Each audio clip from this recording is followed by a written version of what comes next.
मुबारका है, कुल इन्नमा अना बशर मिस्लुकुम, क्या महबूब आप फरमा दें कि मैं तुम्हारी तरह एक बशर हूँ। ये ऐलान अल्लाह ताला ने क्यों करवाया? बाज़ लोग कहते हैं जी सिर्फ हुज़ूर सल्लल्लाहु अलैहि वसल्लम की ज़ात जो है वो सिर्फ बशर ही है, आपको नूर मानना उसका वो इनकार करते हैं। तो ये जो कुरान हकीम के अंदर फरमाया गया कि महबूब तो अपनी ज़बान से ऐलान फरमा दे कि मैं बशर हूँ तुम्हारी तरह, ये ऐलान इसलिए करवाया गया कि मकाम सबाह के ऊपर जब हज़रत अली मुर्तज़ा रज़ी अल्लाह तआला अन्हु की नमाज कज़ा हो गई तो उस मौका के ऊपर हज़रत अली मुर्तज़ा शेर खुदा रज़ी अल्लाह तआला अन्हु की नमाज के कज़ा होने पर आप जब गमगीन हुए तो अल्लाह के नबी ने अपनी उंगली से इशारा फरमा कर डूबे हुए सूरज को मगरब से वापस पलटाया। ये हुजूर के मोजज़ात में से एक मोजज़ा है। तो इस वजह से फरमाया कि महबूब तो फरमा दे कि मैं तुम्हारी तरह बशर हूँ। कहीं ऐसा न हो कि हज़रत इब्राहीम ने ये कहा था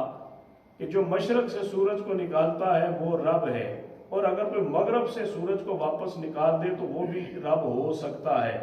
कहीं ऐसा ना हो कि जिस तरह लोगों ने हज़रत ईसा के मोजज़ात देखे और हज़रत ईसा को खुदा का बेटा कहना शुरू कर दिया या खुदा कहना शुरू कर दिया, कहीं ऐसा ना हो कि ये लोग तेरे मोजज़ात देख के तुझे खुदा कहना शुरू कर दे या तुझे अपना रब कहना शुरू कर दे। इसलिए तू अपनी ज़ुबान के साथ ये ऐलान कर दे कि मैं भी तुम्हारी तरह एक बशर हूँ। अब यहाँ कुरान हकीम के अंदर आप देखें कि हुजूर को बड़ी अल्लाह ने शान अता फरमाई। हुजूर को अल्लाह ने यासीन कहा, मुजम्मल कहा, मुदस्सिर कहा। हुजूर की जितनी अजमतें हैं वो अल्लाह ने खुद बयान फरमाई, जितने भी हुजूर के मकामात हैं वो अल्लाह ने खुद बयान फरमाए। लेकिन यहाँ पर जो बशरियत का ऐलान था ये रब ने फरमाया महबूब मैं नहीं कर रहा, तू अपनी ज़ुबान से कह दे, कुल तू फरमा दे कि इन्नमा अना बशरुम मिस्लुकुम, कि मैं तुम्हारी तरह एक बशर हूँ। इसकी हिकमत ये थी, मिसाल के तौर पे मैं यहाँ पे दर्स दे रहा हूँ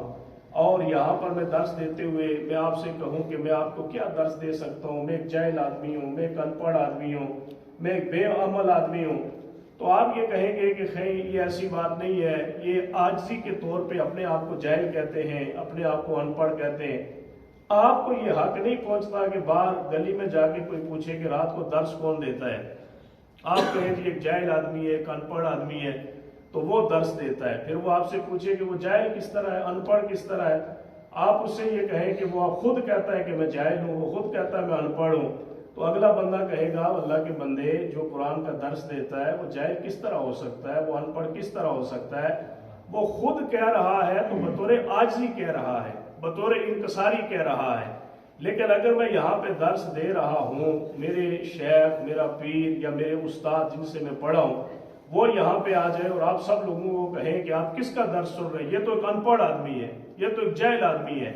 आप यहाँ से उठ के बाहर जाए, आप कहें जी किधर से आप आए, आपसे कोई पूछे, आप कहें जी एक आदमी है वो हमें दर्स देता है, जाहिल आदमी है। फिर आपसे वो पूछे कि वो जाहिल किस तरह है, आप कहें जी एक दिन वो दर्स दे रहा था, उसका बड़ा उस्ताद आया या उससे बड़ा कोई आया मजहबी आदमी, तो उसने कहा कि ये तो जाहिल आदमी है, इसका दर्स तुम क्यों सुन रहे हो।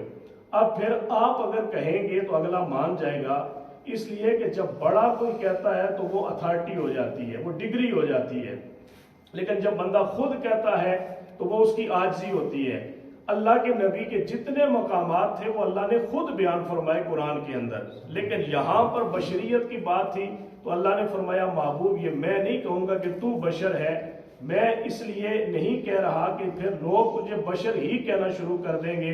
तेरी बाकी जितनी शानें हैं वो मैं बयान करूँगा। लेकिन यहाँ बात बशरियत की है, कुल तू खुद फरमा दे कि इन्नमा आना बशरुम मिस्लुकुम, मैं तुम्हारी तरह एक बशर हूँ, मुझे खुदा न बनाना, मेरी इबादत शुरू न कर देना।